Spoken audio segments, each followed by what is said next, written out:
8મો સ્કંદ મન્વંતર લીલા, શ્રીજી બાવાનું જમણું સ્તન, 24 અધ્યાય, 4 પ્રકરણ, હરિસ્મરણ, દાનદાતા, સ્વવચન પરિપાલન અને પ્રપત્તિ પ્રકરણ. ગજેન્દ્ર મોક્ષની કથા કહી. આસેદ ગિરિવરો રાજન શ્રીકૂટૈતિ વિશ્રુતે. ત્રિકૂટ પર્વત 3 શિખરો, સોનાનું, રજતનું અને લોખંડનું, અર્થાત એમાં સત્વગુણ, રજોગુણ અને તમોગુણ રહેલા છે.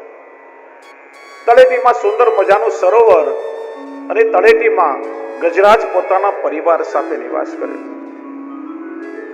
આ ગજેન્દ્ર મોક્ષની કથા આપણા જીવોની કથા છે.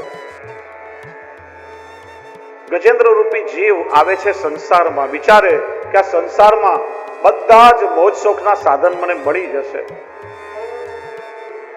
પણ આ જ સંસારમાં ક્યાંક એનો કાળ પણ સંતાઈને બેઠો છે, જીવને ખબર નથી.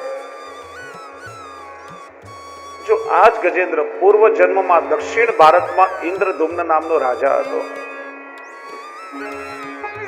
ગુરુજનો મહાપુરુષો આવે તો ઉભા થઈને સન્માન કેમ કરવું એ કહું છું તમને. એ રાજાના દરબારમાં એકવાર એના ગુરુ અગસ્ત્ય ઋષિ પધાર્યા.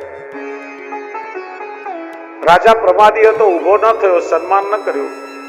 ત્યારે અગસ્ત્ય ઋષિએ શ્રાપ આપ્યો કે ગુરુ પધારવા છતાં ઉભા થઈને સન્માન ન કર્યું, હાથીની જેમ પડી રહ્યા, તો આવતા જન્મમાં તમે હાથી થશો. અને એ જ રાજા હવે ગજેન્દ્રના રૂપમાં આવ્યો છે. પ્રભુનો ભક્ત હતો એટલે ભક્તિના સંસ્કાર સાથે લઈને આવ્યો છે. હંમેશની જેમ જલમાં સ્નાન કર્યું, પરિવાર સાથે જલ ક્રીડા કરી. સરોવરમાંથી બહાર નીકળવા જતો હતો, ત્યાં કાળ રૂપી મગરમચ્છનો પગ પકડ્યો. વિચાર્યું કે હમણાં મારા પગના તળિયે મગરને કચરી નાખીશ. ગજ ગ્રહનો યુદ્ધ થયું. કે છે ને પાણીમાં મગરની તાકાત હાથી કરતા વધી જાય, હાથીનું બળ ક્ષીણ થવા લાગ્યું.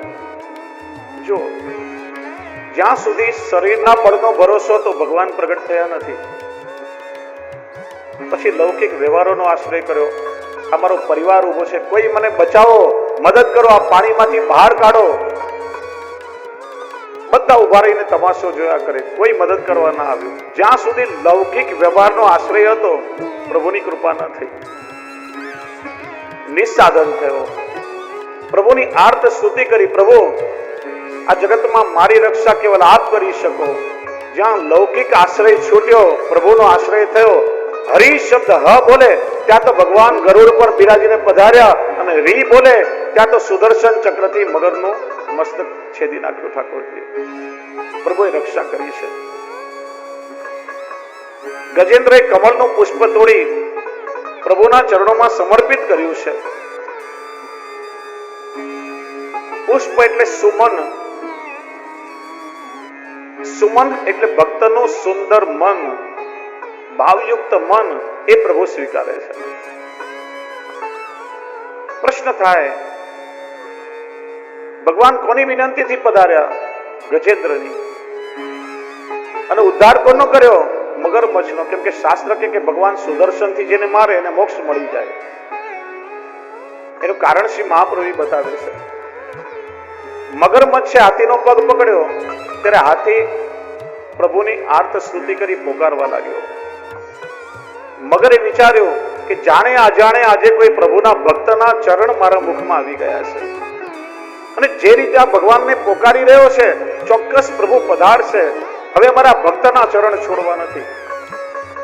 અને પ્રભુ પધાર્યા છે દાસની વિનંતીથી, અને દાસનો ઉદ્ધાર ઠાકોરજી પહેલા કર્યો છે. હું ઘણી વખત, એકવાર એક ભાઈએ BA ની ડિગ્રી પાસ કરી, સર્ટિફિકેટ લઈને નોકરી શોધવા માટે નીકળ્યા. મહિનો થઈ ગયો, નોકરી ના મળે. એકવાર ગામમાં સર્કસ લાગ્યું. પેલી ડિગ્રીની ફાઇલ લઈને નોકરી શોધવા નીકળ્યા. સર્કસ આગળથી પસાર થયા તો સર્કસના ગેટ ઉપર એક બોર્ડ લખેલું હતું, વેકેન્સી, અહીંયા નોકરી ખાલી છે. જઈને મેનેજરને મળ્યા કે ભાઈ બહાર મેં પાટિયું વાંચ્યું, નોકરી ખાલી છે, હું BA ભણેલો છું, આ મારી ડિગ્રીના સર્ટિફિકેટ કોઈ કામ હોય તો આપો. પેલા કે મારે તારી ડિગ્રીનું કઈ કામ નથી. થોડી વાર બહાર લઈ જાઓ ને બાળકો રડતા હોય તો. બહાર જ રડે છે, કઈ વાંધો નહીં, ચાલો. તારી ડિગ્રીનું કઈ કામ નથી. કામ તો છે પણ થોડું વિચિત્ર છે. થોડા સમયથી મારા સર્કસનું રીચ ક્યાંક ભાગી ગયું છે. તારે કામ કરવાનું કે સાંજે ખેલ શરૂ થાય, રીંછની ખાલ પહેરીને અહીં આવવાનું અને રિંગ માસ્ટર નચાવે એમ નાચીને તારે લોકોનું મનોરંજન કરવાનું. દરરોજના તને 200 રૂપિયા મળશે. પેલો કે કામ તો વિચિત્ર છે પણ હમણાં સાવ બેકાર છું અને 200 રૂપિયા મળતા હોય તો શું વાંધો. પેલો નોકરીએ રહી ગયો. સાંજે ખેલ શરૂ થયો, મ્યુઝિક વાગવા લાગ્યું. પેલું BA થયેલો માણસ રીંછની ખાલ પહેરી રિંગમાં આવ્યો. રિંગ માસ્ટર નચાવે એમ નાચે, લોકોનું મનોરંજન કરે, લોકો તાળીઓ વગાડે.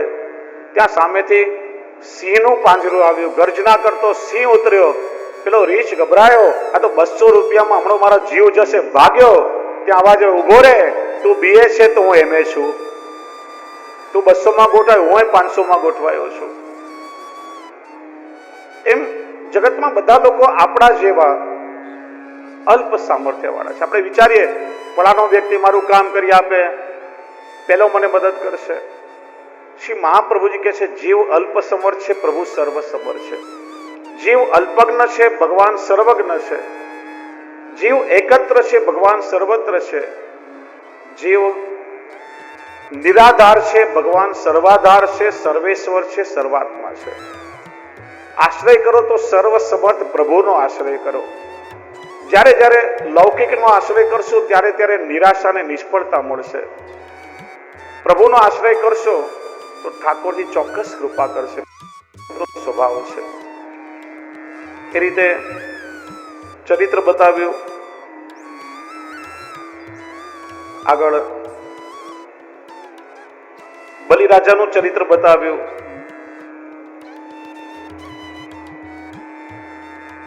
સમુદ્ર મંથનની કથા કહી.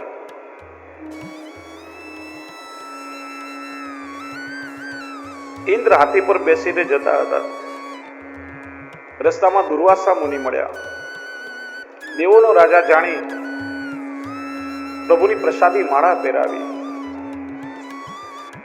સત્તાના અભિમાનમાં ચોર માળા કાઢી ગોળ ફેરવીને ઘા કર્યો અને હાથીએ પગના તળિયે કચડ્યો. આ જોઈ ઋષિને ક્રોધ આવ્યો. ઇન્દ્ર તો સત્તામાં છકી ગયો છે અભિમાનથી. આ પ્રભુની પ્રસાદી માળા છે.